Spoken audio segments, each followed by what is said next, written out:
ہندوستان کی سرزمین دنیا کو چراغ دکھانے والے ٹارچ بیئرر پرسنالٹیز کو پیدا کرنے والی سرزمین ہے۔ یہی وجہ ہے کہ ہندوستان میں ایک سے ایک مصنف، ایک سے ایک اسکالر، ایک سے ایک لاجواب مفکر پیدا ہوئے۔ انہی مفکروں میں ایک نمایاں نام، انہی رائٹر میں ایک ممتاز اور ڈسٹنکٹ نام مولانا امام احمد رضا خان فاضل بریلوی کا آتا۔ سرکار اعلیٰ حضرت فاضل بریلوی کے گئے ہوئے 100 سال گزر گئے، لیکن آج ہندوستان میں جو ماحول بنا ہے ان کو یاد کرنے کا، اور ہندوستان سے باہر اس کی ایک جھلک ہندوستان کا ایک چھوٹا سا خطیب آپ کو دکھلا رہا ہے۔ کل کی رات میں ہندوستان کا ایک ترقی یافتہ شہر جس کو کئی 100 سال پہلے مسلمان نے بسایا تھا، اس شہر کا نام ہے احمد آباد، جو گجرات کی راجدھانی ہے۔ وہاں 25 روزہ محفل، چونکہ اعلیٰ حضرت کا وصال صفر المظفر کی 25 تاریخ کو ہوا ہے، اس کی مناسبت سے وہاں کے علماء کی تنظیم نے 25 روزہ جلسوں کا اہتمام کیا تھا۔ یعنی ایک سفر سے لے کے 25 سفر تک، آج اس محلے میں، کل اس محلے میں 25 علماء آئیں گے اور 25 عنوانات پہ خطاب ہوگا۔ تو انہی 25 روزہ محفلوں میں سے کل کی محفل میں یہ فقیر خطاب کرنے گیا تھا۔ مجھ کو ٹائم ملا تھا 1 گھنٹہ کچھ منٹ کا، لیکن میں ایسا دیوانہ اور مجنون شخص کہ چاہے وہ 1000 ٹائم ملے وہ احمد آباد میں یا بمبئی میں، مگر جب گفتگو کی رفتار میری شروع ہوتی ہے تو 2 گھنٹے سے پہلے تقریر کی گاڑی رکنے کا نام نہیں لیتی ہے۔ تو کل بھی وہی کچھ ہوا، وہاں کے سارے دستور بنے رہ گئے ان لوگوں کے۔ 2 گھنٹے 10 منٹ کے بعد میری تقریر رکی، پھر وہاں سے آگے بڑھا۔ پرسوں کی رات میں اڑیسہ کی راجدھانی بھوونیشور یعنی کٹک میں تھا۔ وہاں سنی علماء کونسل نام کی، وہاں آل انڈیا تبلیغ سیرت نام کی ایک تنظیم جو کبھی مجاہد ملت نے قائم کی تھی، اس تنظیم کو نئے سرے سے دوبارہ زندگی وہاں کے علماء نے دی۔ ان لوگوں نے فیضان تاج الشریعہ نام کی ایک بہت بڑی کانفرنس کا انعقاد انہوں نے پرسوں کیا، جس میں 100 سالہ عرس امام عرس اعلیٰ حضرت کا بھی شامل تھا۔ اس سے پہلے میں کٹیہار کے دیہات میں، پھر اس سے پہلے 22 تاریخ کو مراد آباد، پھر اس سے پہلے 21 تاریخ کو وشاکھاپٹنم، جو ہندوستان کے خوبصورت 10 شہروں میں ایک شہر ہے، جس شہر کو بالکل پلان کے تحت بسایا گیا ہے، جہاں جانے کے بعد لگتا ہے کہ ہم کسی اچھے یورپ کے شہر میں آ گئے ہیں۔ وہاں کے سارے علماء نے مل کر، جبکہ کم نصیبی کہی ہماری تو علماء کے درمیان اختلاف اور انتشار، چاہے جس کی وجہ سے ہو، چاہے میری وجہ سے ہو یا میرے سامنے والے بھائی کی طرف سے ہو، غلطی چاہے جس کی بھی رہے، مگر یہ اختلاف و انتشار کی وجہ سے جو دین کا کام ہونا چاہیے وہ کام کئی سالوں سے ٹھپ پڑا ہوا ہے۔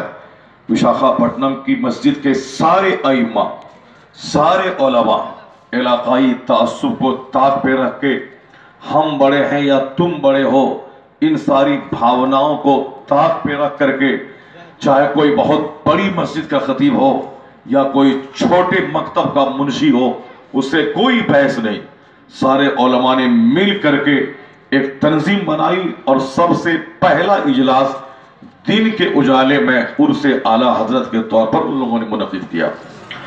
دن میں وشاکھاپٹنم میں سارے علماء شہر کے موجود تھے، جتنے لوگ عام جلسوں میں نہیں آتے اتنے علماء اس اسٹیج پر تھے۔ میں نے یہی میسیج دیا کہ وشاکھاپٹنم کے علماء نے جو کام کیا ہے، ہندوستان کے سارے علماء کے لیے یہ کام قابل تقلید ہے۔ اختلافات کو بھلا کر سب لوگ ایک منچ پہ آ کے کام کریں، تو جو کام دوسرے ہمارے مخالف 500 سال میں نہیں کر پائے، وہ کام تائید ربانی کی بدولت، محنت اور اتحاد کی وجہ سے 50 سال نہیں 5 سال میں علماء اہل سنت انجام دے دیں گے۔ لیکن چونکہ یہاں دماغ میں بہت سارے فطور پیدا ہوتے رہتے ہیں، میں ہوں بڑا، میں کیوں جھکوں، میں کیوں پہل کروں، مجھ کو کیوں نہیں سرداری ملی، میرا نام کیوں نمایاں ہوا، یہ سب گندی سوچ کی وجہ سے جو بہت بڑا کام ہونا چاہیے وہ سارے کام رک جاتے ہیں اور رکے ہوئے تھے. میں داد دیتا ہوں وشاکھاپٹنم کے سارے علماء کو. وہاں کے بڑے سے بڑے علماء نے چھوٹے چھوٹے عالموں کو سینے سے لگا کر ان کو آگے بڑھا کر جو انہوں نے کام انجام دیا.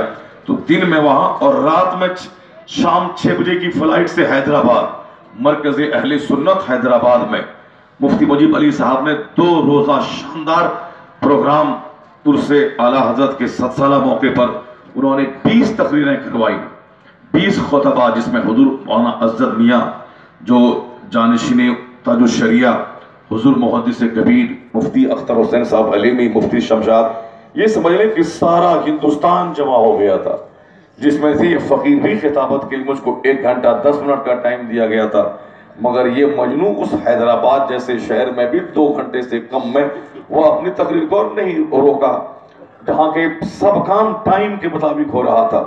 الحمدللہ مجمع نے جو رسپونس دیا, جو انہوں نے گفتگو سنی, تو پھر منتظمین کو بھی یہ اشارہ کرنے کی جرات نہ ہوئی کہ ٹائم سے آگے آپ بڑھ گئے ہیں, دوسرے خطیب لائن میں بیٹھے ہیں. چونکہ جس مقصد کے لیے جلسہ ہو رہا تھا وہ مقصد بحسن و خوبی انجام پا رہا تھا, تو وہاں کے منتظمین بھی خاموش رہ گئے. تو پھر وہاں حیدرآباد سے صبح کی فلائٹ سے میں نکلا سنبھل کی طرف. ابھی 20 جولائی کو تاج الشریعہ کا وصال ہوا تھا اور 22 جولائی کو بریلی شریف سے واپسی میں سب سے پہلا جلسہ سیوان میں کیا. اس کے بعد سے لے کے آج تک یہ سمجھ لیں کہ چند جلسے 1-1.5 مہینے تک حضور تاج الشریعہ کی تعزیت میں ہوئے. اس کے بعد جو جلسے شروع ہوئے ہندوستان میں, وہ سارے جلسے سرکار اعلیٰ حضرت کی یاد میں جشن 7 سالہ کے موقع پہ منعقد ہو رہے ہیں. کسی ایک آدمی کے نام پر اتنی کانفرنسیں چھوٹی سے لے کے بڑی تک شاید کہ 1000 سال کے اندر میں کسی ایک عالم ربانی کے نام پہ اتنی کانفرنس نہیں ہوئی جتنی کانفرنس سرکار اعلیٰ حضرت کی یاد منعقد ہو رہی ہے. اس لیے اس پوائنٹ کو Guinness book of the world میں لکھا جانا چاہیے کہ کسی ایک آدمی کے نام پہ کروڑوں دلوں میں اتنی محبت کا زندہ رہنا کہ 100 سال کے بعد بھی اس قدر کثرت سے محفلیں منعقد ہو رہی ہیں. ایسا لگتا ہے کہ جیسے اعلیٰ حضرت کا وصال کل ہی ہوا ہے, آج لوگ ان کے تیجا کی محفل منعقد کر رہے ہیں. یعنی 100 سال کے بعد بھی جن کو بھولایا نہیں جا سکا, جن کی تصریفات کی اہمیت وہی ہے جو آج سے 100 سال پہلے تھی, جن کی نصیحتوں اور جن کی ہدایتوں میں جو حکمت کے جواہر پوشیدہ ہیں, جس سے 100 سال پہلے جتنا فائدہ اٹھایا جا سکتا تھا اتنے ہی فائدے آج بھی اٹھائے جا رہے ہیں. آخر اس شخصیت کو دنیا کے لوگ ابتری اس لیے کہتے ہیں, ایسے لوگ برسہ برس کے بعد, ہزاروں سال, سینکڑوں سال کے بعد جنم لیا کرتے ہیں. ہزاروں سال نرگس اپنی بے نوری پہ روتی ہے, تب جا کے چمن میں ہوتا ہے دیداور پیدا. یعنی ایسے لوگ 1000 سال میں کبھی کبھی پیدا ہوتے ہیں. انہی ابتری شخصیات میں ایک نام امام احمد رضا خان فاضل بریلوی کا ہے, جن کو امریکہ کے محققین نے دنیا کا ایک بہت بڑا دانشور کہا, دنیا کا ایک کامیاب ترین مصنف کہا. ہندوستان کے مخالف خیمے کے لوگوں نے بھی ان کی علمی قابلیت اور علمی صلاحیتوں کو داد دیے بغیر نہیں رہ سکا. جنہوں نے کہا کہ وہ بھلے ہی مجھے کافر کہتے ہیں وہ الگ بات ہے, لیکن آج ہندوستان سے علم اٹھ گیا. یعنی علم و فضل کی ایک انجمن کا نام امام احمد رضا خان فاضل بریلوی تھے. جو مخالف بھی جن کی خدا دار صلاحیتوں کی تصدیق و تائید کریں, اور عوام اہل سنت ہندوستان میں 90% عوام, سنی عوام اعلیٰ حضرت کی فکر سے وابستہ ہو کر, آج بھی میں اجمیر معلیٰ جاتا ہوں تو وہاں دیکھتا ہوں, چاہے ہر مہینے کی چھٹی کی تقریب ہو, چاہے سالانہ عرس غریب نواز ہو, اس میں جس طرف نگاہیں اڑتی ہے یا تو گنبد رضا والی ٹوپی, یا پھر تاج الشریعہ کے ٹریڈ والی ٹوپی, یا پھر برکاتی اور نوری ٹوپی. ایسا لگتا ہے کہ عرس ہے غریب نواز کا, مگر فکر امام احمد رضا کی کام کر رہی ہے. میں نے آج سے 2 سال پہلے سرکار غریب غوث اعظم کے آستانے پہ 11ویں شریف عرس غوث اعظم کے موقع پہ میں نے حاضری دی. میں نے وہاں دیکھا کہ پاکستان کے وہ لوگ, ہندوستان کے زمیندار تو کبھی کبھار زندگی میں ایک بار جاتے ہیں بغداد معلیٰ, جن کو توفیق ملتی ہے، لیکن پاکستان کے کچھ شیخ ایسے ہیں، کچھ شیوخ ایسے ہیں کہ جو ہر مہینے پابندی کے ساتھ اپنے 150 200 300 مریدوں کے ساتھ 11ویں شریف کی محفل منعقد کرنے کے لیے ہر مہینے کی 11 تاریخ کو وہ بغداد معلی آیا کرتے ہیں پابندی کے ساتھ۔ میں نے دیکھا وہ پاکستانی مشائخ، وہاں کے شعراء، وہاں کے خطبہ اور ہندوستان کے جو لوگ گئے تھے، ان لوگوں کی عقیدت اور محبت، ان کی زبان پہ جو ترانے تھے، ان کو دیکھ کر ایسا محسوس ہوا کہ پاکستان کا ایک کسان گھی والا ہے جو پہلے کبھی غریب رہا ہوگا، لیکن اللہ نے آج اتنی دولتیں دی ہیں ان کو کہ ماہ رمضان میں 30 دن لگاتار، ایک رمضان سے لے کے 30 رمضان تک، تراویح کی نماز کے بعد سے لے کے صبح صادق کے طلوع ہونے تک اس کسان گھی والے کا ایک عام لنگر چلتا ہے۔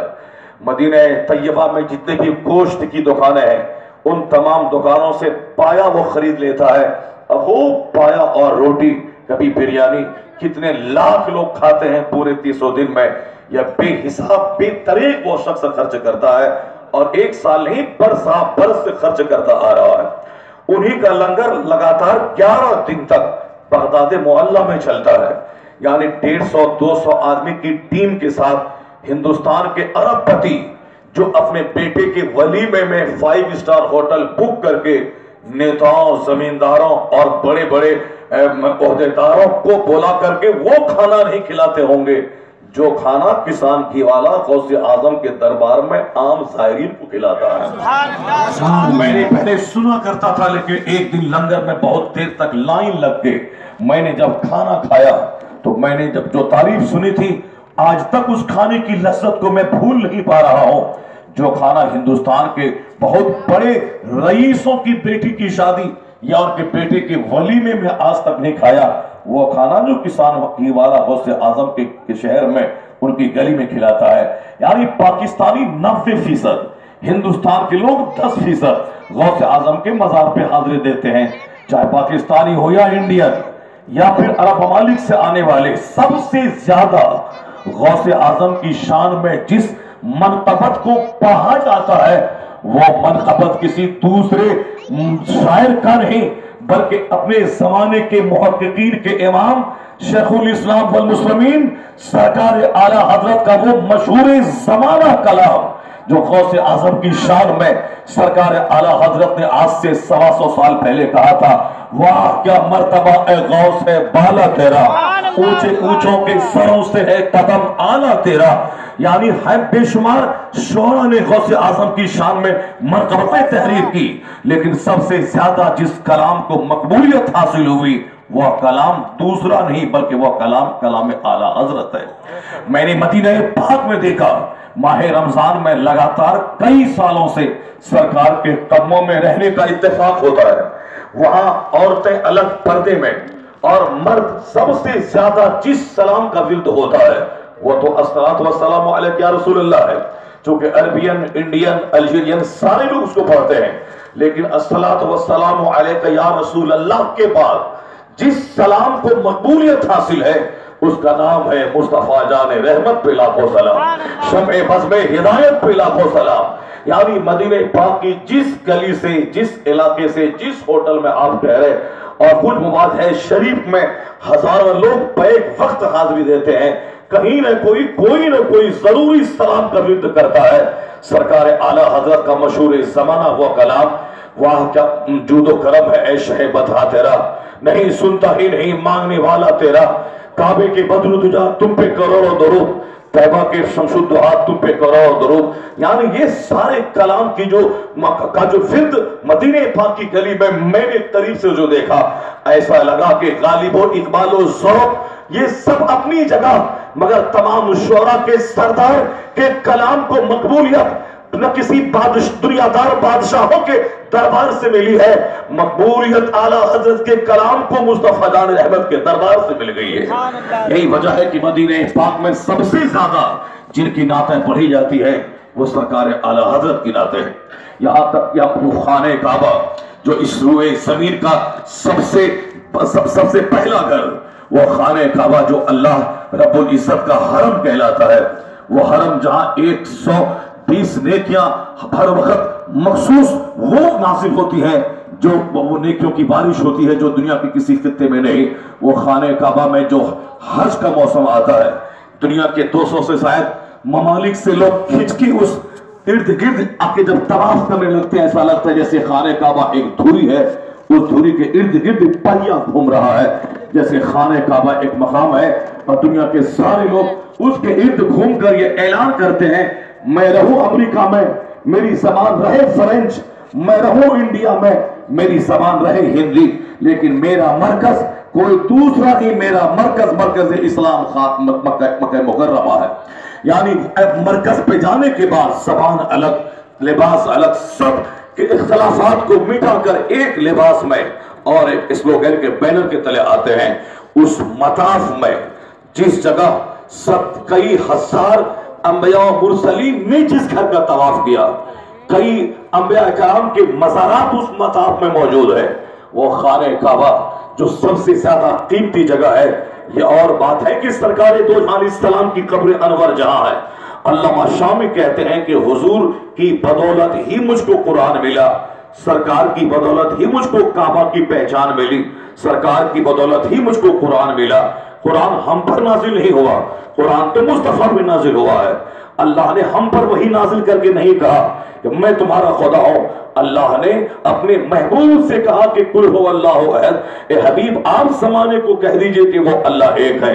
कुरान मुस्तफा पे नाजिल हुआ, हुजूर ने कहा कि अल्लाह का कलाम है, सारी दुनिया के लोगों ने ब्लाइंडली मान लिया। सरकार ने कहा कि मरने के बाद जन्नत और जहन्नम है, दुनिया के सारे लोगों ने तस्लीम कर लिया। हुजूर ने कहा कि मरने के बाद पुलसरात जहन्नम पर एक पुल है जो बाढ़ से ज्यादा बारीक, तलवार से ज्यादा तेज, दुनिया के सारे लोगों को उससे चलना होगा, क्योंकि जन्नत का रास्ता उसी पुल से होके गुजरता है। हमने ब्लाइंडली मान लिया कि पुल सिरात है। नेकी और बदी जिस तराजू में तौले जाएंगे उसका नाम मीजान है। हुजूर ने कहा कि मीजान है, वहां नेकी और बदी तौली जाएगी। हमने मान लिया, हमने जन्नत को देखा नहीं, हुजूर ने कहा जन्नत है, मैंने मान लिया। हमने जहन्नम को देखा नहीं, सरकार ने कहा कि जहन्नम है, हमने तस्लीम कर लिया। हम पर कुरान नाजिल हुआ नहीं, हुजूर ने कहा ये अल्लाह का कलाम है, हमने मान लिया। यानी इस्लाम का सारा अकीदा मुस्तफा जान रहमत से रिलेटेड है। हुजूर में जर्रा बराबर डाउट हुआ, सरकार में जर्रा बराबर कंफ्यूजन हुआ, आकाए दो जहां की जर्रा बराबर उनकी तौहीन या उनका अपमान या उनका इंसल्ट हुआ, ये अपमान मुस्तफा का नहीं होगा, ये अपमान उन सारे अकायद का होगा जिन अकायद को मुस्तफा ने लोगों के सामने बयान किया है। यानी ये अपमान अकीदा तौहीद का होगा, ये तौहीन अकीदा आखिरत की होगी। इसलिए आंख बंद करके मुस्तफा की ताज़ीम सब पर फर्ज है कि हुजूर ने जो कुछ कहा मैं आंख बंद करके तस्लीम करता हूं। आला हजरत के मसलक का सबसे बड़ा नारा यही है कि हुजूर की मोहब्बत पुख्ता होती चली जाएगी तो अकीदा आखिरत भी मजबूत होता चला जाएगा, अकीदा तौहीद भी मजबूत होता चला जाएगा। जो लोग अकीदा तौहीद की मजबूती सरकार दो जहां की मोहब्बत से हट के चाहते हैं, वो ये बता दे कि कुरान उस पे नाजिल हुआ या कुरान करीम मुस्तफा जान रहमत पे नाजिल हुआ है। अगर हुजूर की जात में कोई नुक्स और कोई शॉर्ट कमिंग या कोई डिमेरिट्स या कोई फॉल्ट निकाला गया, ये फॉल्ट इस्लाम के सारे अकाइद पे चला जाएगा।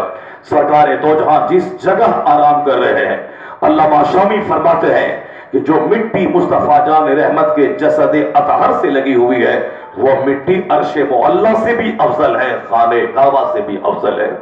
खाने काबा खुदा नहीं है, वो तो अल्लाह का घर है, और अर्श मुअल्ला खुदा नहीं है, वो तो अल्लाह का अर्श है। वो इसलिए वो अर्श से अफजल वो जगह है जहां अल्लाह का महबूब आराम कर रहा है।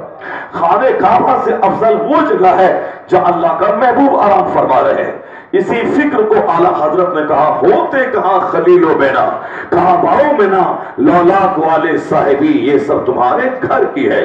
यानी खाने काबा अल्लाह का घर है, हुजूर ने बताया, और जन्नत और जहन्नम है, ये हुजूर ने बताया। मिना और मुस्तफा, अरफात, मताफ, हकीम, रुकने असवद, रुकने यमानी, रुकने इराकी, रुकने शामी, ये सब काबिल इज्जत मकामात है, मकाम मुस्तजाब है, ये सब तारीखी यादगार, ये सब मुस्तफा ने बताया। मैं ये कहना चाहता हूं उस मताफे काबा में, यानी जहां तवाफ किया जाता है, मैंने अपनी निगाहों से वहां भी अक्सर मैंने ही देखा उस मताफ में जबकि तवाफ के 7 चक्कर में अलग अलग दुआएं पढ़ी जाती है, यानी पहले चक्कर में ये दुआ, दूसरे चक्कर में ये दुआ, लेकिन सब कसरत के साथ उस मताफ में दुरूद सलाम का फिर्द होता है और दुरूद सलाम में पढ़ते हुए आला हजरत का सलाम, मुस्तफा जान रहमत का फिर्द खुद मताफ में होता है।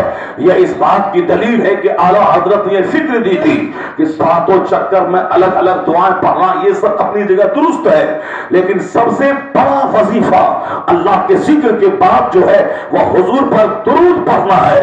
आज उस आला हजरत के फरमान की तासीर ये देखी जा रही है कि तवाफ में दूसरी दुआएं कम, दरूद पाक ज्यादा पढ़ा जाता है।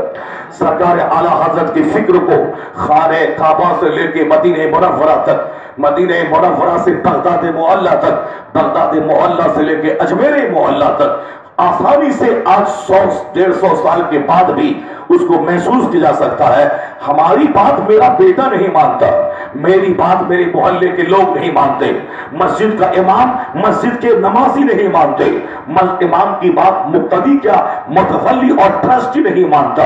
मैं अकेला अपने घर को नहीं बदल पाता, मैं अकेला अपने बेटे को नहीं बदल पाता, मैं अकेला अपने गांव को नहीं बदल पाता, मैं अकेला अपने डिस्ट्रिक्ट को नहीं बदल पाता, लेकिन इस रुए जमीन पर बाज हस्तियां ऐसी पैदा होती हैं जिनके कलाम में ऐसी तासीर होती है, जिनके फतवे में ऐसी मकबूलियत होती है, जो दिल की गहराई और इखलास के साथ मजहब इस्लाम की वो खिदमत अंजाम देते हैं कि वो अकेला होता है लेकिन उससे एक समाज बदल जाता है, एक मुआशरा बदल जाता है, एक मुल्क बदल जाता है, जिनके लाए हुए इनकलाब से सारी दुनिया असरअंदाज हो जाती है। उसी इनकलाबी शख्सियतों में, रिवोल्यूशनरी पर्सनैलिटी में, जिनकी किताब पढ़ के करोड़ों का ईमान महफूज हो जाए, जिनके फतवा पढ़कर करोड़ों की फिक्र बदल जाए, जिनकी किताब 100 साल के बाद भी मीनारे नूर साबित हो जाए, जिनके फतवे तो करोड़ों लोग अपने लिए मुस्तनद और रिलिएबल ऑथेंटिक दलील समझे, वो आदमी जो करोड़ों के सीने को हिला दे, जो करोड़ों की फिक्र बदल दे, जो करोड़ों की जीने का अंदाज बदल दे, उसी को कहते हैं रिवॉल्यूशनरी पर्सनैलिटी, उसी को कहते हैं इनकलाबी शख्सियत, उसी को कहते हैं क्रांतिकारी व्यक्तित्व का मालिक। तो इस रोए ज़मीन के उन इनकलाबी शख्सियतों में एक बड़ी शख्सियत का नाम इमाम अहमद रजा का फाजिले बरेलवी है,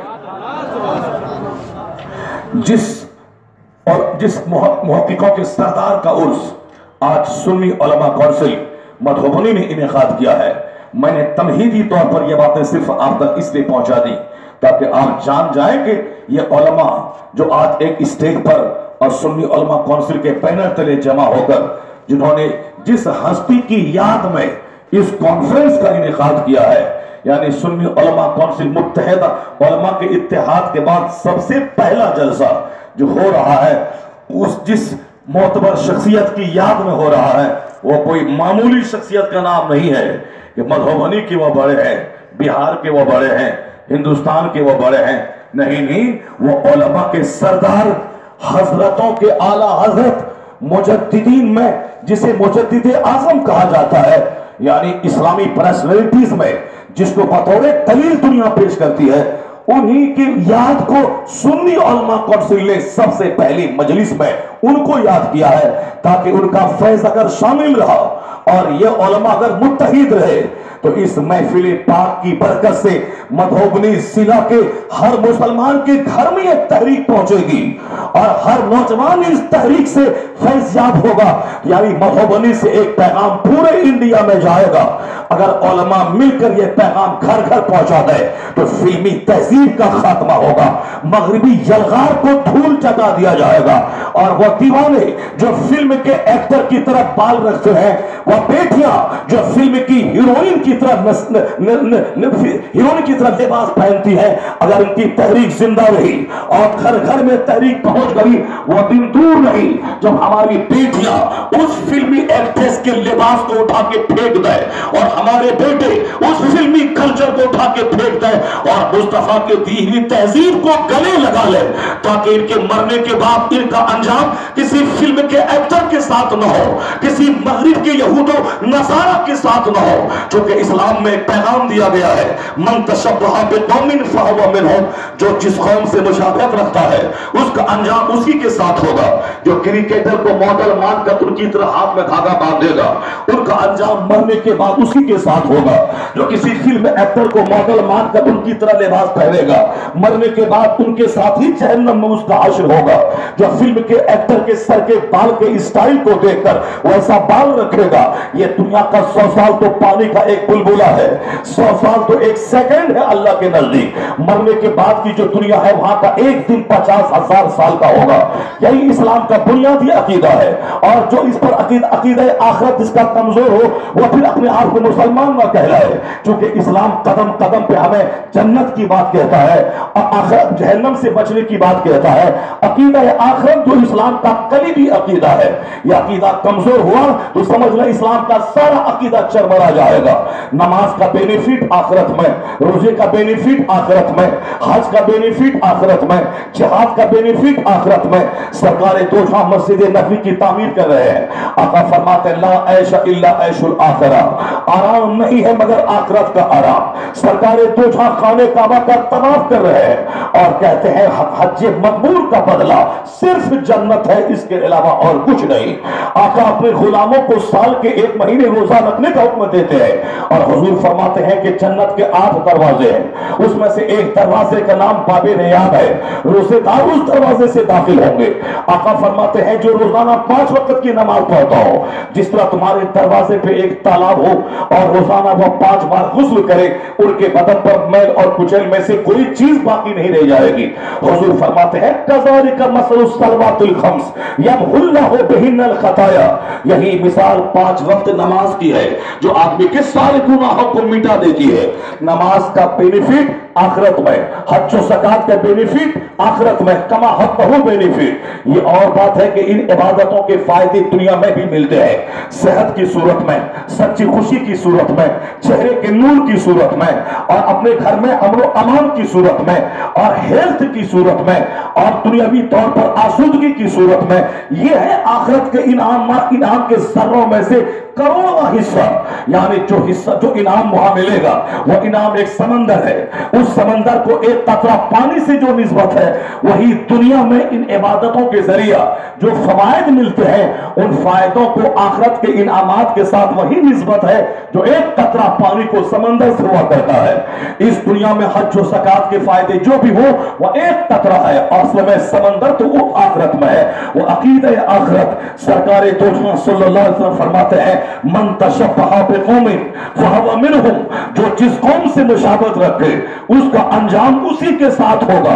کیا مطلب؟ یہ سر کے بال رکھنا، جوکر کی طرح اسکریٹ پینٹ پہننا، جو ہمارے بچے ہماری تقریروں کو نکار کے وہ جو مغربی تہذیب کی یلغار کے سانچے میں ڈھل کر فلم ایکٹر بالی ووڈ اور ہالی ووڈ کے لوگوں کی پیروی کر رہے ہیں اور لباس اس کی طرح پہنتے، علماء اگر ان کو سمجھائے حدیث میں یہ آیا ہے وہ کہتے ہیں حدیث کی بات رہنے دیجئے، یعنی اس قدر شیطان نے اٹریکشن بنا کے پیش کیا ہے، یعنی مغربی اور فلمی تہذیب کو کہ کیا کافر کیا مسلمان، کیا یہودی کیا نصرانی، کیا ہندوستان کے ہندو کیا مسلمان، کیا عرب ممالک کیا عجم کے لوگ، یعنی مکہ المکرمہ مدینہ منورہ میں جو عربین رہتے ہیں ان کے بچے بھی اسی طرح کے اسٹائل والے بال رکھے، یہاں عرب سے لے کے عجم تک، یعنی اس شیطانی کلچر کی وہ آندھی چلی ہے، وہ مسلمانوں کے بچے اس آندھی میں چل رہے ہیں۔ میں کہتا ہوں یہود و نصارہ اس کی تہذیب پر عمل کریں، ہم کو اس سے کیا شکوہ ہے؟ ہمیں شکوہ صرف اپنے ان بچوں سے ہے جن کا عقیدہ اور ایمان آخرت پر ہے، وہاں جنت اور جہنم ہے، اور جو مصطفیٰ کو سب سے بڑا رہنما مانتا ہے، سرکار دو جہاں کی غلامی کو بھی وہ مذہب اسلام کے فرمان کا نچوڑ سمجھتا ہے، پھر یہ اپنی زندگی اور معمولات میں روزمرہ کی زندگی میں اس شیطانی کلچر کو کیسے جگہ دیتا ہے۔ اگر آپ نے دماغ میں گرہ باندھ کے رکھ لیا اس حدیث کی روشنی میں، جو جس کی طرح ہاتھ میں دھاگا باندھے گا اس کی طرح اس کا انجام اسی کے ساتھ ہوگا، جو اس کے ریک پینٹ پہنے گا اس کا انجام اسی کے ساتھ ہوگا جس کو ماڈل مان کے پہنا ہے، جو ایسی سٹائل میں بال رکھا ہے۔ اللہ نے سر کے پورے حصے میں بال دیے ہیں، یا تو سارے بال کو منڈا دیا جائے یا پورے سر میں برابر بال رکھے جائے، سنت طریقہ یہی ہے۔ سرکار دو جہاں زلف رکھتے تھے، وہ بال کبھی کان کی لو تک، اور جب بال زلف بڑھ جاتے تو شانہ تک، یعنی कांधे तक वो बाल चले जाते, पूरे सर में बराबर बराबर बाल। इसी को साइंसदानों ने भी कहा है, अगर सर में कहीं बाल कम कहीं बाल ज्यादा रहा तो सूरज के रेज के जो निगेटिव असरात है वो उसके दिमाग को पागलपन भी दे सकते हैं, यानी पागलपनों की तादाद में इजाफा होगा। यही वजह है कि जब इस तरह के स्टाइल सामने आएंगे तो हुजूर ने 1400 साल पहले कहा था, तुम सो उकूल अक्सर साले का सवाब। एक जमाना ऐसा आएगा कि अक्सर लोगों की अकलें छीन ली जाएंगी। तो अकलें छीन ली जाएंगी, कैसे छीन ली जाएंगी? हुजूर के फरमान में वो दम है कि ऐसे हालात आज पैदा हुए कि हमने आज उसका मुशाहिदा किया, मगर सरकार की गैब का निगाह ने 1400 साल पहले देखकर उसकी निशानदेही की कि लोग इस तरह गिर जाएंगे, लोगों के जीने का अंदाज ऐसे होगा। यह अक्ल ज़ाइल कैसे होगी? यह बाल के स्टाइल की वजह से, जीने के अंदाज की वजह से, रात के 2-2 बजे तक जागना और दिन के 10 बजे तक सोना, इस स्टाइल की वजह से, यानी मेरी बदअमली की वजह से अक्ल हमारी खत्म होगी और मैं पागल बनूंगा, और हमारी बदअमली की वजह से ये दिन मुझको देखना पड़ेगा। ऐसा नहीं कि हुजूर ने कह दिया तो ऐसा हो गया, हुजूर ने कह दिया तो लोग पागल हो जाएंगे तो लोग पागल हो रहे हैं। ऐसा नहीं कि लोग अपनी बदअमली और अपनी बदचलनी की वजह से पागल होंगे। इसी को हुजूर ने 1400 साल पहले देख के बता दिया है, अखीर जमाने में ऐसा होने वाला है। सरकार ने फरमाया है कि इस तरह हया का खात्मा होगा कि चौक चौराहे हजार लोगों के दरमियान में आदमी धड़ल्ले से ज़िना करेगा, कोई बोलने वाला ना होगा कि ऐसा क्यों करता। जिस तरह गुटखा, खैनी, रजनीगंधा और सर से दुपट्टा हटा के जींस टी शर्ट पहनना, वो चड्डी पहनना, ये फैशन में दाखिल हो गया है, उसी तरह ज़िनाकारी भी इस कदर रग रग में रच बस जाएगी, वह ज़िनाकारी आदमी की फैशन में दाखिल हो जाएगी। रास्ता चलते ज़िना करेगा, कोई नहीं बोलेगा। जैसे कोई लड़की आज चड्डी पहन के चलती है, कोई नहीं बोलता। एयरपोर्ट पे जाके देखें साहब, वो लिबास ही नहीं जिसके पहनने के बाद वो नंगी नजर आती है। अमेरिका के बारे में कभी सुना करता था, वही चलवे हिंदुस्तान में देखे जाते हैं। लोग उसको देखता है, कुछ नहीं बोलता, इसलिए नहीं बोलता है कि फैशन का हिस्सा बन गया है। वो खैनी खाना जिससे कैंसर हो जाए, वो सिगरेट पीना जिससे फेफड़ा जल जाए, वो शराब जिससे आदमी का सीना जल जाए, मगर शौक से आदमी खा रहा है। उसको बोले कि ये रजनीगंधा कैंसर लाता है, ये गुटखा कैंसर लाता है, कैंसर की खतरनाक बीमारी पैदा होती है, ये बोलता है कि ऐसा बोलने की बात है, कौन कहता है? वो तो 10 साल से सिगरेट पीता है, कहां कैंसर हुआ? वो तो 10 साल से गुटखा खाता है, कहां कैंसर हुआ? वो तो साहब रोजाना 500 रुपए का गुटखा खाता है, कहां कैंसर हुआ? यानी जिस तरह हमारी रग रग में ये रजनीगंधा बस गया है, ये गुटखा बस गया है, ये सिगरेट बस गया है, ये बेहिजाबाना ये लिबास बस गया है, ये अरब ये मगरिबी कल्चर बस गया है, उसी तरह एक जमाना ऐसा आएगा, हया लूटते लूटते ज़िनाकारी इस कदर कसरत से होगी जैसे कि एक कुत्ता कुतिये से ज़िना करता है। लोग नहीं बोलता क्योंकि जानता है ये पागल है, ये जानवर है, अकल नहीं है, इसलिए ऐसा कर रहा है। उसी तरह जमाने में अकलें जब छीन ली जाएंगी, ये इंसान वही काम करेगा जो काम जानवर करता है, क्योंकि आदमी को गुनाहों से रोकती है हया, आदमी को गुनाहों से रोकती है गैरत, आदमी को गुनाहों से रोकती है शर्म। इसलिए हया को आधा ईमान करार दिया गया है।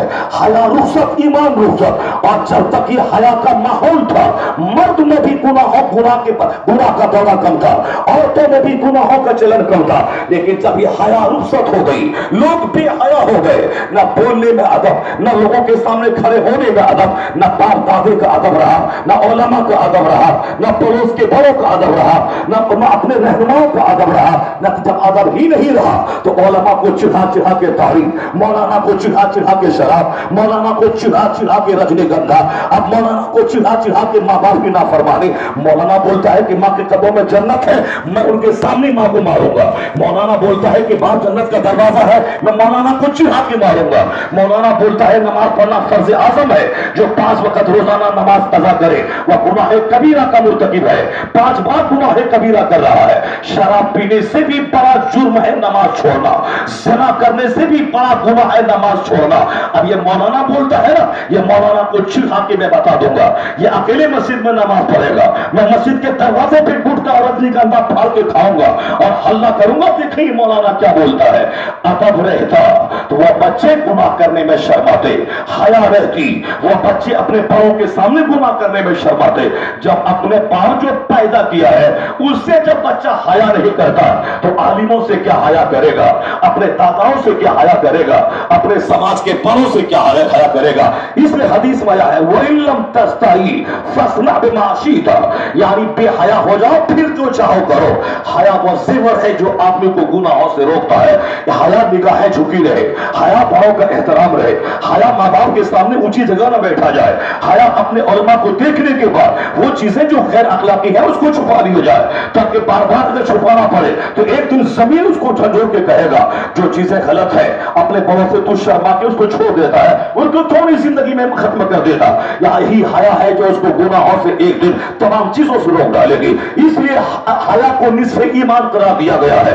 लोग कहते हैं कि ज़िनाकारी अमेरिका में बढ़ गई, हिंदुस्तान के दानिश्वर कहते हैं हिंदुस्तान में बलात्कार चरम सीमा पे है, मोदी जी कहते हैं उन बलात्कारी को फांसी की सजा दे दी जाएगी, अमेरिका का दानिश्वर चिल्लाता है कि बलात्कारी को चौराहे पे फांसी दे दी जाएगी।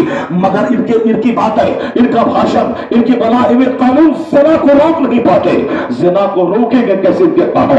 वह कानून जिसमें मर्द और औरतें एक टेबल पर बैठे, एक दस्तरखान पे बैठ के खाएं, एक जगह बैठ के पढ़े। शैतान वहां होता है, हुजूर ने फरमाया जहां मर्द औरत अजनबी अगर तन्हाई में रहे, तीसरा शैतान होता है, उनकी दोनों की रगों में वसवसात पैदा करता है, फिर वह उस काम का सुदूर होता है जिस काम की वजह से आसमान के फरिश्ते थर्रा जाते हैं, जिस काम की वजह से अल्लाह रब्बुल इज्जत को ऐसी गैरत आती है कि अल्लाह अगर नेक बंदों का ख्याल न करे तो सानी को जमीन में धंसा दे, उसको आसमान से पत्थरों की बारिश बरसा दे, उनकी वजह से आसमान से आने वाली बारिश के कतरों को रोक दे। इसलिए हदीस में आया है जब एक आदमी ज़िना करता है, शराब पीता है, उसके सीने से ईमान निकलकर साहिबान की तरह छतरी की तरह सर पे हो जाता है। अगर उसी हालत ज़िना में मौत हो गई, उसी हालत शराब नोशी में मौत आ गई, ये बताए कि ईमान का नूर जो सीने से निकल के छतरी की तरह सर पे हो गया है। बुखारी मुस्लिम मिशकात हदीसों में आया है जब एक आदमी शराब पीता है, ज़िना करता है, ईमान उसके सीने से निकलकर साहिबान की तरह सर पे हो जाता है। फिर जब वह उस काम से हटता है तब वह ईमान लौट के दोबारा उसके सीने में आ जाता है। मुहद्दिसीन ने कमाल ईमान नूर ईमान कहा है।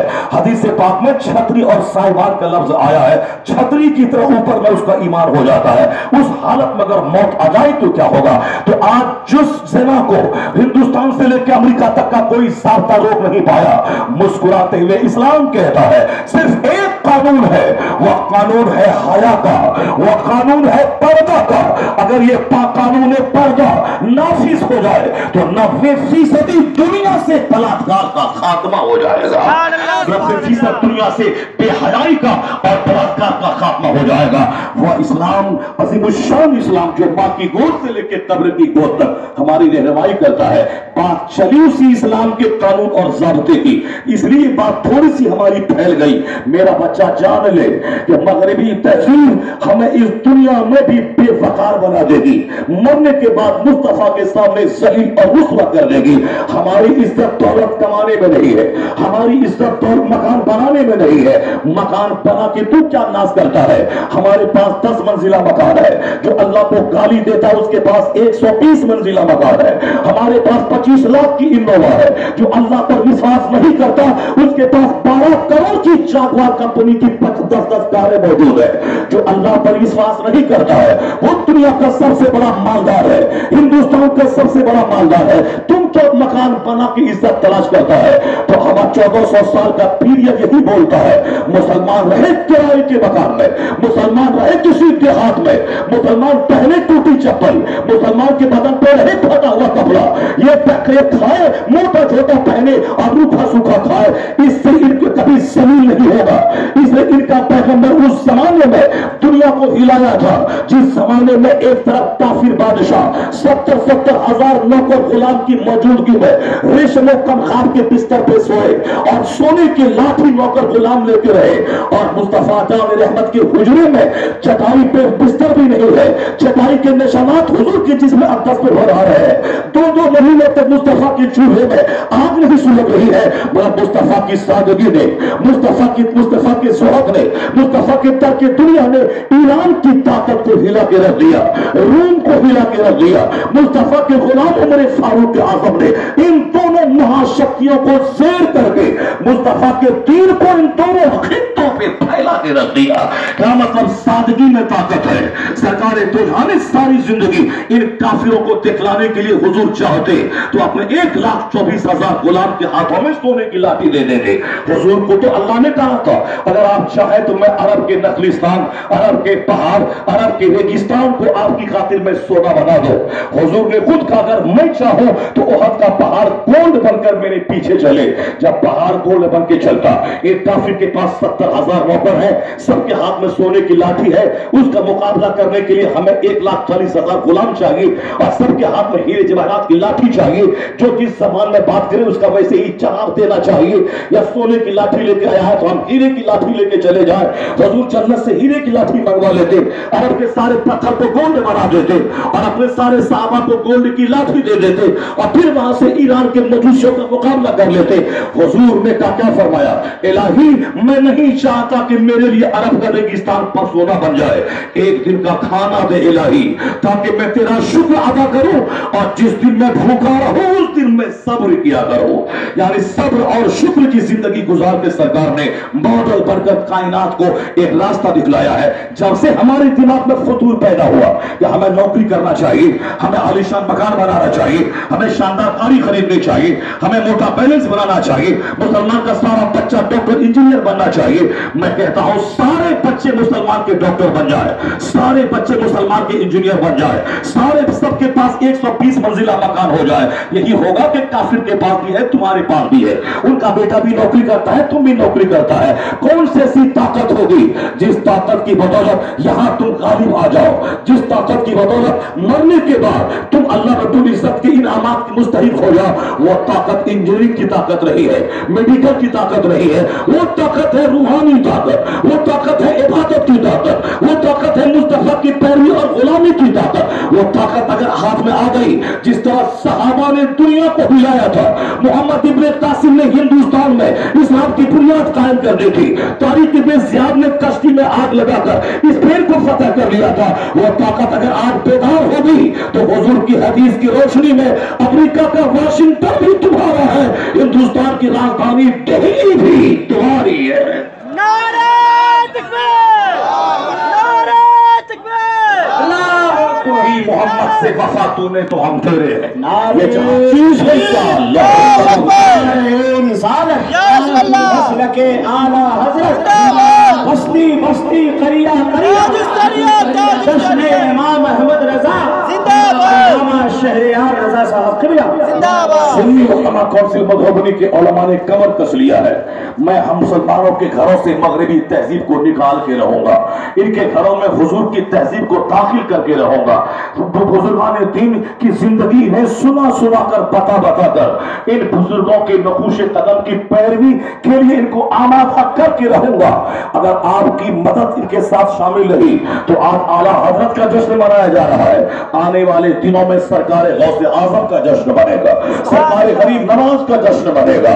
यानी साल में एक नहीं अनेकों महफिलें मुनक्किद होंगी, उन महफिलों में औलिया और सालिहीन का निजाम दिया जाएगा, उनके तरीके जिंदगी बताए जाएंगे। 50 करोड़ कमाने के बाद वो लज्जत न मिलेगी जो लज्जत मुस्तफा की सुन्नतों पे अमल करने की बदौलत मिल जाएगी। वो लज्जतें दायमी जिंदगी, दायमी सुकून, दायमी फकार इसी में है।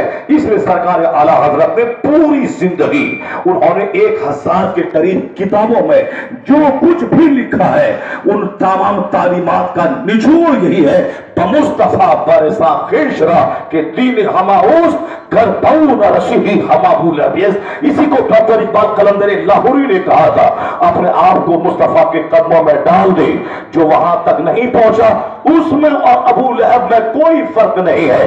और इसी पैगाम को आला हजरत ने दिया था कि तुम्हें क्या मतलब किसी गांधी, नेहरू, पटेल से, तुम्हें क्या मतलब Einstein, William Shakespeare, John Keats से, तुम्हें क्या मतलब किसी कार्ल मार्क्स और किसी लेनिन स्टाइल से। तुम्हारी जबान पे सिर्फ एक नारा रहे, उन्हें जाना उन्हें माना, न रखा खैर से काम, लिल्लाहिल हम्द में दुनिया के मुसलमान। इसी फिक्र को आम करने के लिए सुन्नी उलमा काउंसिल ने इस महफिल का इनेकाद किया है। अगर आपने इनका साथ दिया और इसकी मेंबरशिप आपने कबूल कर ली, हर मुसीबत के वक्त में आप सड़कों पे आ गए। ये जो लुच्चे और लफंगे जो आपको डराने और धमका के कमजोर करना चाहते हैं, इत्तेहाद में वो ताकत है कि अगर आपने इत्तेहाद का मुजाहिरा किया, यकीन रखिए सारे गीदा भागेंगे। मुस्तफा का शेर जब अंगड़ाई लेता है तो दुनिया के सारे गीदड़ जंगलों का रास्ता इख्तियार करते हैं। यह सोया हुआ शेर, इसी को जगाने के लिए उलमा काउंसिल नाम की तंजीम वजूद में आई है। मैं दुआ करता हूं अल्लाह तबारक व तआला इन उलमा को मुत्तहिद रहने की तौफीक अता फरमाए। इस सुन्नी उलमा काउंसिल को दिन दोगुना रात चौगुनी तरक्की अता फरमाए और इस अजला और देहात के सारे शहर देहात के सारे मुसलमानों को इस तंजीम से जुड़कर उलमा का साथ देने की तौफीक अता फरमाए। ये तो तमहीद रही। अब मैं अपनी गुफ्तगू का आगाज करता हूं कि सरकार आला हजरत फाजिल बरेलवी किन का नाम है, उन्होंने दुनिया को क्या दिया है, उन्होंने कौन सी ऐसी धमक छोड़ी है जिसके असरात आज तक दुनिया में महसूस किए जा रहे हैं, उन्होंने किन तहजीबों को बदला है और किन खुराफात और वाहियात का खात्मा किया है और सबसे बड़ा एहसान उनका क्या है।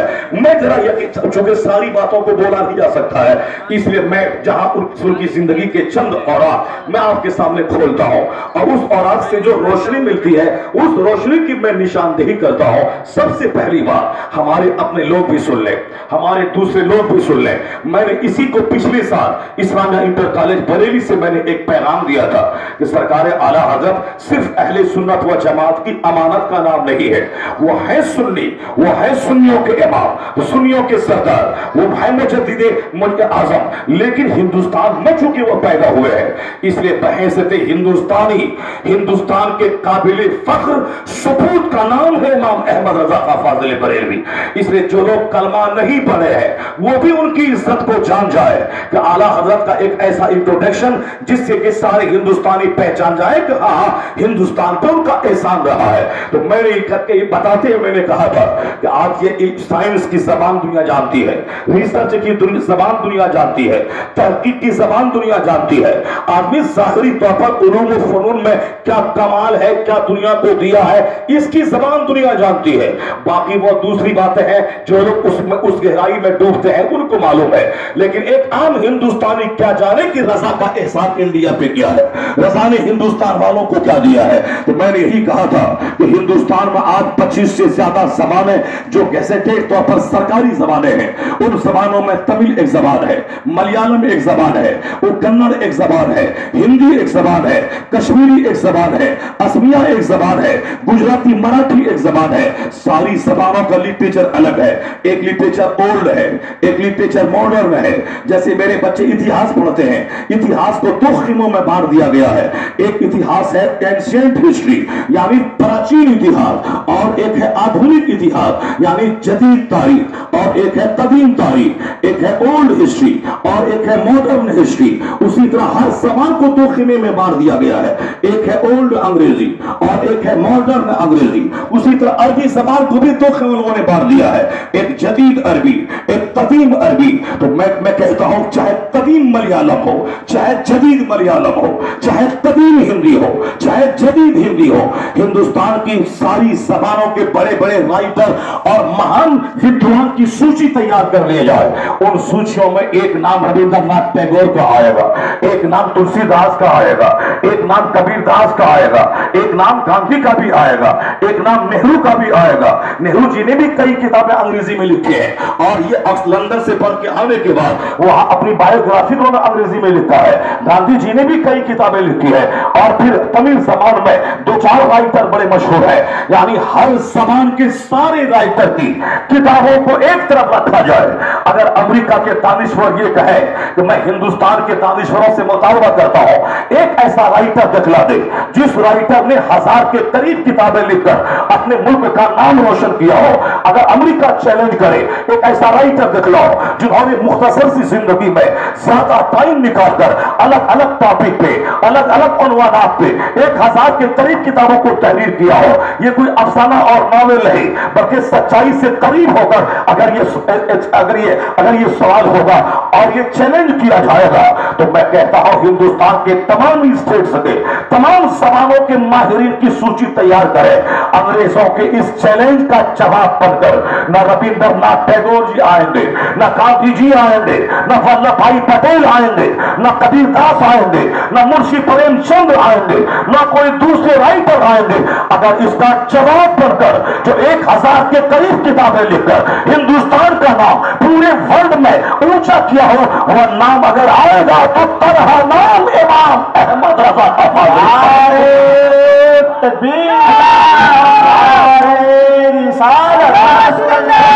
حضور اعلی حضرت علامہ شہریار رضا صاحب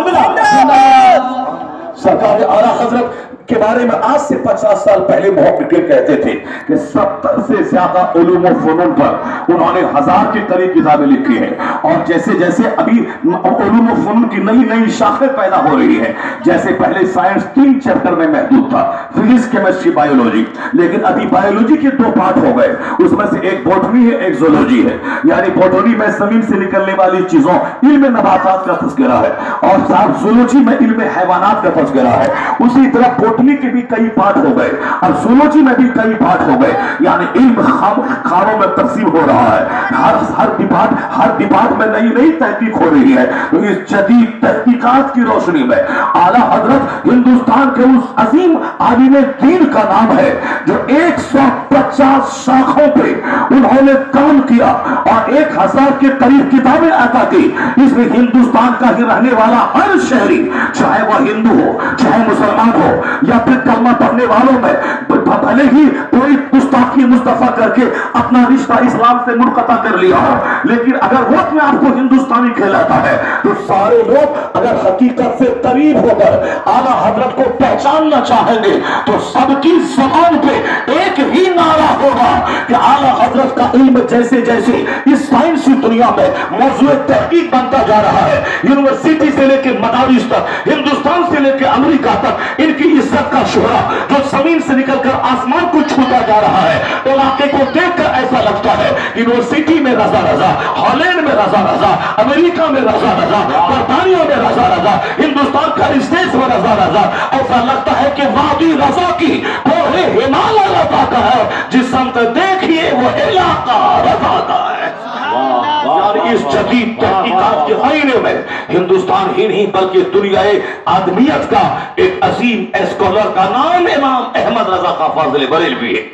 علی گڑھ مسلم یونیورسٹی ایک بہت بڑی یونیورسٹی ہے انڈیا میں. اس یونیورسٹی کی تاریخ بہت پرانی ہے.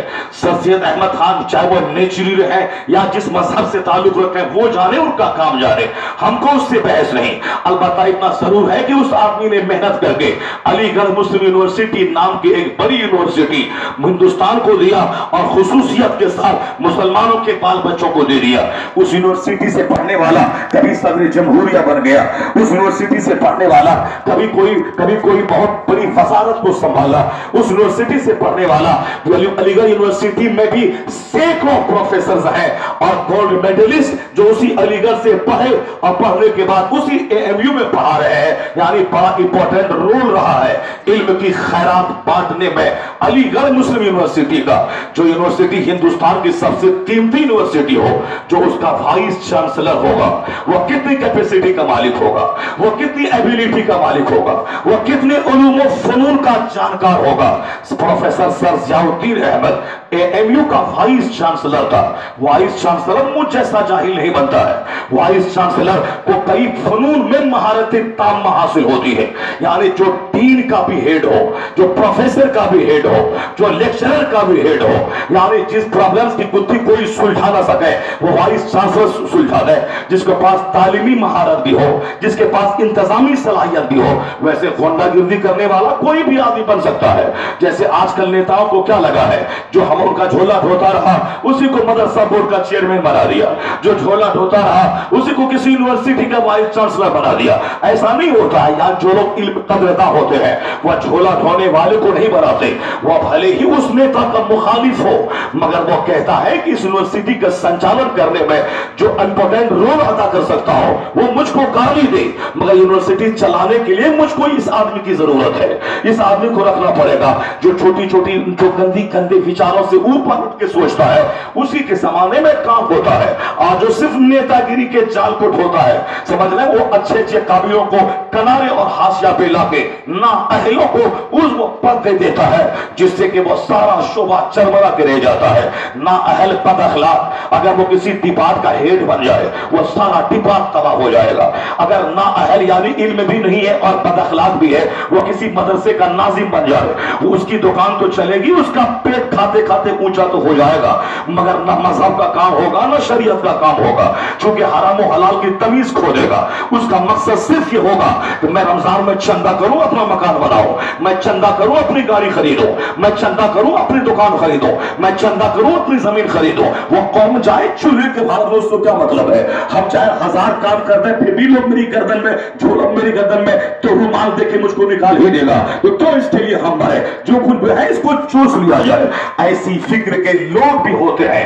अगर इस तरह के खसीस और रजील किस्म के लोग लाखों में कोई होते हैं, मगर होते हैं उन रजीलों में से बाज रजीलों को तो मैंने करीब से देखा है, जिनकी जबान से इस तरह के जुमले निकल जाते हैं, चाहे सुन्नियत चूल्हे भाग दे, माअज़ल्लाह हजारों बार करोड़ों बार अल्लाह की बना, जो सुन्नी मदरसे में पढ़ा और सुन्नी मदरसे में पढ़ा है और कौम के चंदा ज़कात और खैरात उसूल करके बच्चों को भी खिलाता है और उसी को हीले शरीक करता है कि नहीं करता है, खुद अपनी तनख्वाह के नाम पे भी लेके अपना मकान, एयर कंडीशन और अपनी गाड़ी खरीदता है। अगर कौम को गाली दे तो कोई बईद हज कयास नहीं है, क्योंकि जो अल्लाह से न डरता हो वो उनसे क्या डरेगा, जो अल्लाह से न डरे वो लोगों से क्या डरता हो। ऐसे भी रजील किस्म के लोग हैं जो इस तरह की बोली बोलते हैं, लेकिन जिनके सीने में इस्लाम का दर्द है, जिनके सीने में अल्लाह का डर है, जिनके सीने में मदारिस की तालीम की पासदारी है, जो इल्म हासिल करता है और इल्म के प्रचार और प्रसार के लिए ही मदरसा को खोला है। एक आदमी भी अगर मुस्तफा के करीब हो गया, एक इमाम सही ढंग से पैदा हो गया, जो कायदे से इमामत भी करे, जो कायदे से खिताबत भी करे, जो कायदे से गाली गलौज सुनकर सब्र करके, ऐसा नहीं कि वो जगह को बदल बदल के यहाँ नहीं वहां चला जाए, बल्कि सरकारें तो जहां पैगंबरों के सरदार है, जब तबलीग दीन के बदले में पत्थरों की बारिश हुई तो तुम किस खेत का है? तुम नबी का नाइब कहलाता है। कभी गाली भी सुनो, कभी पत्थर भी खाओ, तब ये कह सकते हो मैं मुस्तफा का नाइब हो। इसलिए उलमा दीन को सताया जाता है ताकि उसकी छान फटक के उसकी जांच हो जाए, ये अहल है या ना अहल है। ना अहल गाली के बदले में गाली देता है, ना अहल को सामने कोई तौहीन किया ये भी चप्पल उठा के मारता है। मैं मस्जिद का इमाम हूं, तुमने मुझको गाली दे दी, चप्पल खोल के मारने लगेगा, ये होगा ना अहल आदमी। लेकिन जो हकीकत में मुस्तफा का नाइब होगा वो मार का बदला मार से नहीं देगा, वो गाली का बदला गाली से नहीं देगा। वो यही बोलेगा जब नबियों का सरदार उसको जब जालिमों ने पत्थर मारा, हम तो नबियों के करोड़ों गुलामों के गुलाम है और हम तो उनके बदले में बेशुमार दुनिया की खैरात खा रहे हैं। अगर कभी गाली दे दी गई और अगर कभी तकलीफ हो गई तो मैं समझूंगा कि मेरी तबलीग अब असर हो रही है, इसलिए कि इस तबलीग के बदले में जिस दिन गाली मिले और हक बोलने के बदले में जिस दिन अपमान का वातावरण मिले, हक बोलने के बदले में जिस दिन दो चार तमाचा मिले, मुस्तफा के नवासे से बड़ा कौन है दुनिया में? तब हक बोलने के बदले में सारे कुंबा को मौत के हाथ उतार दिया जालिमों ने, वो सब्र करके सबको चाहा। क्या बोलेगा, हुसैन ने गलती की थी इसीलिए मारा चला गया, इसीलिए बच्चा मारा गया, उनकी कोई खता थी, कोई जुर्म किया होगा, कोई गलती की होगी, इसीलिए ऐसा हो गया। हाँ, रजील तो ऐसा बोलेगा, मगर जो मुस्तफा का सच्चा गुलाम है वो कभी ना बोलेगा। वो तो यही बोलेगा कि पैगंबरों के सरदार ने तकलीफ उठा के क़यामत तक अपने गुलामों को तकलीफ उठाने का हौसला अता कर दिया है, और मुस्तफा के नवासे हुसैन ने मुसब्र का पहाड़ बढ़कर मुसीबतों को कबूल करके ये बता दिया है, कभी कभी इस्लाम का काम तलवारों के साए में होता है, जो अमन में जो काम न होता, शहर में जो काम नहीं होता, जो मस्जिदों में जो काम नहीं होता, वह काम जुल्म मिटाने के लिए तलवारों के साए में होता है। इसी को हुजूर ने कभी कहा था, अल जन्नत तहत ज़िलालिस सुयूफ, जन्नत तलवार के साए में है, जन्नत तलवार के साए में है। तो जो काम करोड़ों मुसन्निफिन की तहरीर से न हुआ, वह हुसैन की शहादत से वो काम अंजाम दिया गया कि अब तक जो इस्लाम अरब के जोग्राफिया में महदूद था, जब हुसैन ने गर्दन कटा दी, इस्लाम जोग्राफिया अरब से निकला और आंधी बनकर सारे आलम में छा गया। इसलिए मुसीबत आए जिंदगी में, और तबलीग दीन की राह में समझने की वो काम अब असर हो रहा है। अब तबलीग कबूलियत के मकाम को पहुंच रही है। मैं ये कहना चाहता हूं, वह लोग जो दर्द के साथ मदरसा खोलते हैं, मदरसा चलाते हैं, उनको क्वालिटी मालूम होनी चाहिए कि जो मदरसे का नाजिम होगा वो कौन होगा। नाजिम वह होगा जो अपने असातिज़ा को वो अपना भाई समझकर, आलिम दीन समझकर उनको कभी भी अपमानित नहीं करेगा। नाजिम वह होगा जिनके चेहरे पे मुस्कुराहट खेलती रहेगी। यहाँ तो 70% बदअखलाक और बदअमल किस्म के नाजिम, यानी कदम कदम पे गुस्सा, बात बात में गुस्सा, तो बच्चा लड़ गया तो गुस्सा, बच्चे ने गलती की तो गुस्सा, अब उसको गाली देना, उसके माँ बाप को लगा के गाली देना। इन नाअहलों की वजह से मदरसों का फैज खत्म हुआ, मदरसों का फैज तबाह बर्बाद हो गया। इन लोगों ने, इन नाअहलों ने, उसको तो बिजनेस करना चाहिए, उसको तो हल जोतना चाहिए, उसको तो मजदूरी करना चाहिए, ये काम उसको सेब नहीं देता था।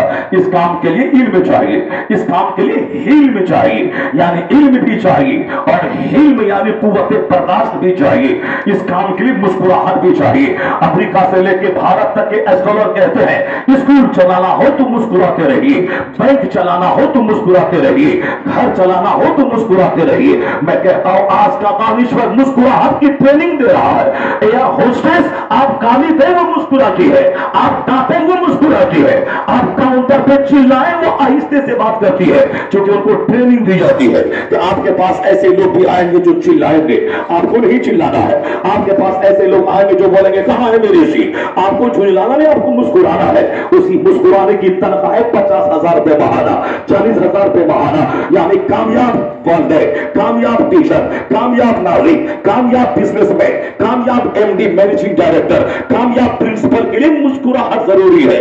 गुस्से का घोट पीना होगा और कुव्वत बर्दाश्त रखनी पड़ेगी।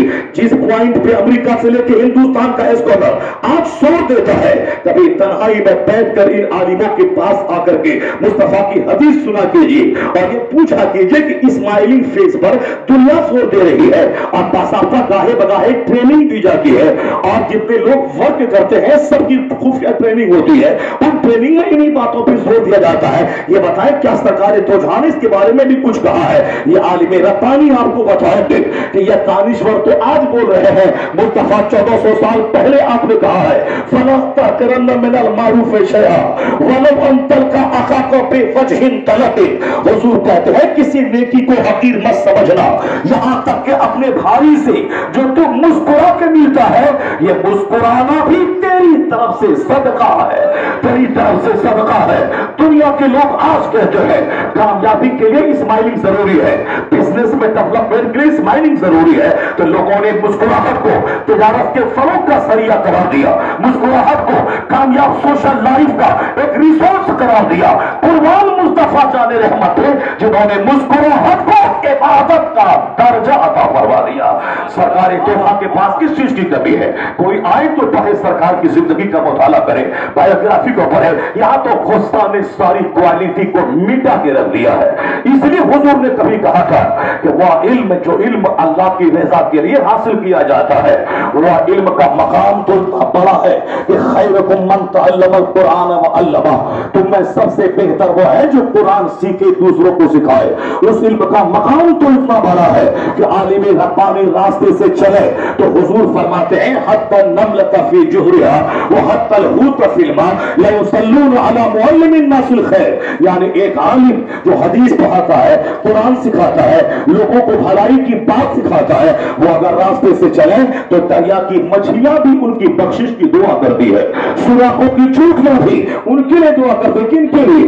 یا چوٹی دعا کرے گی نواب اور حاکم اور بادشاہ کے لیے، 50,000 بیگھہ زمین کا جوتنے والا نواب، وہ اپنے اسٹیٹ میں چلے، ان کا بیٹا ان کا دشمن، ان کے رشتے دار دشمن، اب چوٹی اور مچھلی تو بہت دور کی بات ہے، یا تو آدمی چمچہ گیری کرتا ہے اور دو آدمی مخالفت کرتا ہے، 5 آدمی تلوا چاہتا ہے، 5 آدمی بغاوت اور سرکشی کرتا ہے، لیکن وہ جو لوگوں کو بھلائی کی بات سکھانے والا عالم ہو، انسان تو انسان، حضور کہتے ہیں جو لوگوں کو جو بھلائی کی بات سکھاتا ہے وہ عالم اگر راستے سے چلے تو زمین آسمان کے درمیان کی ساری چیزیں ان کے لیے بخشش کی دعا کرتی ہے، یہاں تک کہ سوراخوں میں چوٹیاں اور پانی میں مچھلیاں ان کے لیے بخشش کی دعا کرتی ہے۔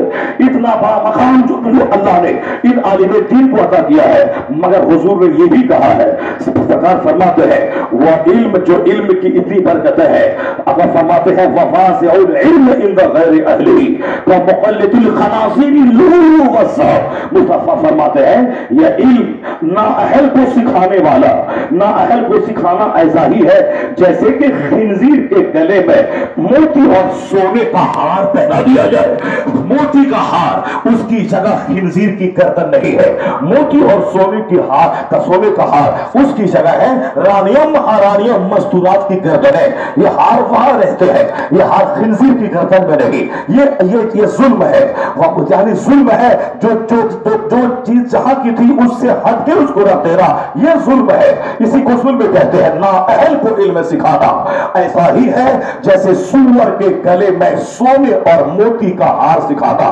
نااہل کہتے کسے ہے؟ وہ نااہل جو اپنی بدعملی سے لوگوں کو علماء سے متنفر کر دے، نااہل وہ ہے جو علم دین کے تقاضوں کو پورا نہ کرے، نااہل وہ ہے جو صرف وہ حدیث یاد کرے اس حدیث پر عمل نہیں کرے جس کی وجہ سے لوگ علم دین سے متنفر ہو جائے۔ نمازی اگر کسی ایسے نااہل کے پاس آ جائے جس نااہل کے پاس رہنے کے بعد 4 وقت کی نماز قضا ہو گئی، اب جو 10 سال کا نمازی ہے وہ بھی نماز چھوڑ دے گا، یہ پڑھا لکھا آدمی اس کی اگر نماز بہت بڑی چیز ہوتی یہ خود نماز پڑھتا، یہ آج 2 دن میں ان کے ساتھ رہا مگر 1 وقت کی نماز نہیں ادا کی، اس کا مطلب ہے کہ نماز بہت بڑی چیز نہیں ہے، اگر ہوتی تو یہ پڑھتا، چونکہ بہت حدیث بیان کرتا ہے۔ وہ نااہل ہے جو ایک نمازی کو بے نمازی بنا دے، جو لوگوں کو علم دین سے متنفر بنا دے، جو ایسا کام کرے جس کام سے لوگوں کے دل سے علم دین کی اہمیت گھٹ جائے، یہ جو کیڑے مکوڑے کی طرح نااہلوں کے گھروں میں جو صرف ٹوپی اور داڑھی داخل ہو گئی ہے، اسی وجہ سے علم دین کا اپمان ہو رہا ہے، جو نہ خود ٹھیک سے پڑھتا ہے نہ پڑھے پر عمل کرتا ہے بلکہ وہ علم کو غرور کا ذریعہ بنا لیتا ہے۔ میں مولوی ہوں، میرے چہرے پہ داڑھی ہے، میں 10 سال مدرسے میں رہا ہوں، چاہے وہ جیے گدھوں کی طرح، اس سے کوئی بحث نہیں، جس کی وجہ سے اپمان علم دین کا ہو رہا ہے۔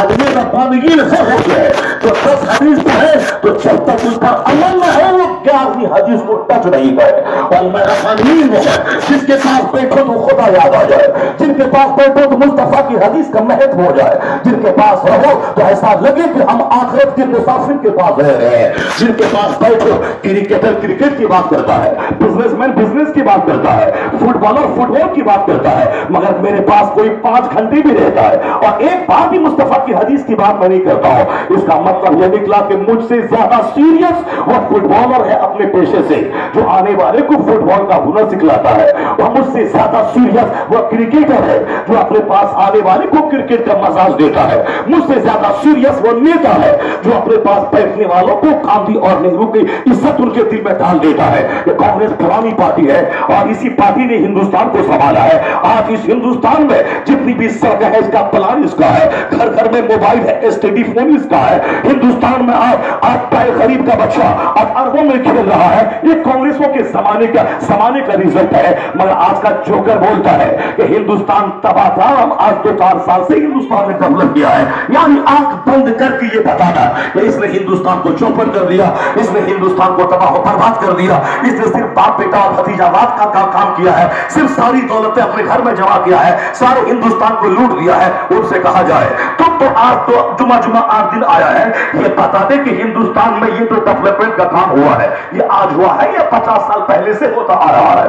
اور جب ڈیولپمنٹ ہوتے ہوتے یہ جو لاکھوں فیکٹریاں انڈیا میں ہے، یہ جو 4 لین کی سڑکیں ہندوستان میں ہے، یہ جو ہندوستان کے گھر گھر میں ایس ٹی ڈی موبائل کا فون کہاں سے آیا ہے؟ یعنی جب آپ کی تعصب کا شکار ہو جاتا ہے وہ تمام کاموں پہ آدمی پانی پھیر دیتا ہے اور یہ بولتا ہے کہ ہم نے ہندوستان کو تباہی سے بچایا ہے، ہندوستان کو گردن تک تباہی میں ڈالنے والا وہ آج پورا بدن چھاڑ کے بولتا ہے کہ ہم دوسروں کو اپنے خاندان کی فکر ہے اور ہم کو سارے ہندوستان کی فکر ہے۔ یعنی جو سارے ہندوستان والوں کے ہاتھ میں جو ہتھوڑا دے دے، سبوں کو ذل اور رسوا کر دے، وہ یہ بولتا ہے سینہ تان کر کہ ہم لوگوں کو خاندان کی فکر ہے اور ہم کو سارے ہندوستان کی فکر ہے۔ یعنی اس قدر کثرت سے جھوٹ بولا جائے کہ اس جھوٹ کو لوگ سچ ماننے پر تیار ہو جائے۔ میری بحث ہو رہی ہے، میں صرف یہ کہنا چاہتا ہوں جب ایک نیتا 24 گھنٹے وہ اپنی پارٹی کی بات کرتا رہتا ہے تو عالم ربانی کی پہچان یہی ہے کہ جب ان کے پاس کوئی کسان ملنے آئے، جب کوئی تاجر ملنے آئے، جب کوئی کالج کا اسٹوڈنٹ ملنے آئے، جب کوئی گلی کوچے کا آدمی ملنے آئے اور جب ان کے پاس وہ بیٹھ کے لگے کہ کچھ سیکھنے آیا ہے تو فوری ان کو مصطفیٰ جان رحمت کی حدیث سکھا دے، قرآن پاک کے ایک آیت کا ترجمہ بتا دے۔ یعنی ان کے دل میں ایک آگ لگے کہ میں جو سیکھا ہوں میں ان کو دے دوں، میں جو پڑھا ہوں میں ان کو بتا دوں۔ اور حضور نے فرمایا ہے نذر اللہ عبدا من سمع منا حدیثا فبلغه كما سمع۔ آقا فرماتے ہیں کہ اللہ اس بندے کو ہرا بھرا رکھے جو میری حدیث سنتا ہے اور دوسروں کو سناتا ہے۔ یہ محتاج نہ رہے کہ میں غریب ہوں تو کیا ہوا، رہے آپ کرائے کے مکان میں، لیکن اگر آپ نے دین کا کام کیا ہے اللہ وہ عزتوں سے نوازے گا کہ دنیا دیکھتی رہ جائے گی۔ انہی عالموں میں سے ایک ماضی قریب کے ایک عالم، ابھی حالیہ قریب کے ایک عالم دین کا ہندوستان سے ان کا گزر ہوا ہے جس کا نام اختر رضا خان ازہری ہے۔ 3 مہینہ پہلے وہ دنیا سے گئے ہیں، لیکن معلوم ہے جب وہ ازہر مصر سے پڑھ کے آئے تھے علوم و فنون کا ایسا سردار، اعلیٰ حضرت کے علوم کی ایسی یادگار کہ آج ان کے جس فن میں آپ جس سے بحث کر لیں جو بڑے بڑے اس کے زمانے کے علماء تھے، جب وہ تفسیر کی باتوں کو بیان کرنا شروع کیا وہ 5 کتابوں کا حوالہ دیتے، اختر رضا خان 10-20 کتابوں کا حوالہ دے دیتے۔ جب فقہ کی بات آتی لوگ 2-4 کتابوں کا حوالہ دیتے، اختر رضا خان 10-20 کتابوں کا نام لے لیتے۔ یعنی ایسا لگتا تھا کہ اعلیٰ حضرت یہ چشم و چراغ ایک عالم نہیں، علم و فن کی لائبریری کا نام ہے، علم و فن کے انجمن کا نام ہے۔ آج تک یورپ کی سرزمین گواہ ہے جہاں اختر رضا خان ازہری ایک مجمع میں خطاب کرنے گئے تھے، وہ مجمع انگریزی ناموں کا تھا۔ جب آپ نے عربی زبان کا خطبہ پڑھ کر اردو زبان میں خطاب شروع کیا تو مجمع سے آواز آئی نو اسپیچ ان اردو، اردو میں تقریر نہیں، وی ڈونٹ انڈرسٹینڈ اردو، ہم لوگ اردو نہیں سمجھتے ہیں۔ اگر میں وہاں ہوتا تو کہہ دیتا you don't know Urdu, I don't know English, تم اردو نہیں جانتے، میں انگریزی نہیں جانتا، مجلس برخاست ہو جاتی۔ لیکن رضا کا وہ شعر جب سنا کہ آواز آئی ہے کہ نو اسپیچ ان اردو، وہ خاموش ہو گئے۔ تھوڑی دیر کے بعد جب زبان کھلی ہے تو ایسی فصیح انگریزی میں اختر رضا خان ازہری نے خطاب شروع کیا ہے، ایسا لگ رہا تھا جیسے یہ ہندوستانی نژاد نہیں بلکہ یہ انگریزوں کی اور اس انگلستان کا کوئی شخص ہو، انگریزی یونیورسٹی کا کوئی پروڈکٹ ہو۔ جب ان زبان سے حکمت کے موتی نکلنے لگے، انگریزی میں خطاب ہونے لگا، ایک ایک جملے سے جب حکمت کے پہلو نکلنے لگے سارے کی آنکھیں پھٹی کی پھٹی رہ گئی، لوگ اپنے غریبان کو نوچنے لگے۔ یعنی ایسی فصیح انگریزی کبھی نہیں سنی تھی۔ محدث کبیر کہتے ہیں اس محفل میں بھی موجود تھا، میں نے یہ دیکھا کہ آج تک میں علم لدنی کے بارے میں سنا کرتا تھا، پڑھا کرتا تھا، آج میری آنکھیں علم لدنی کا مشاہدہ کر رہی تھی۔ علم لدنی کا مشاہدہ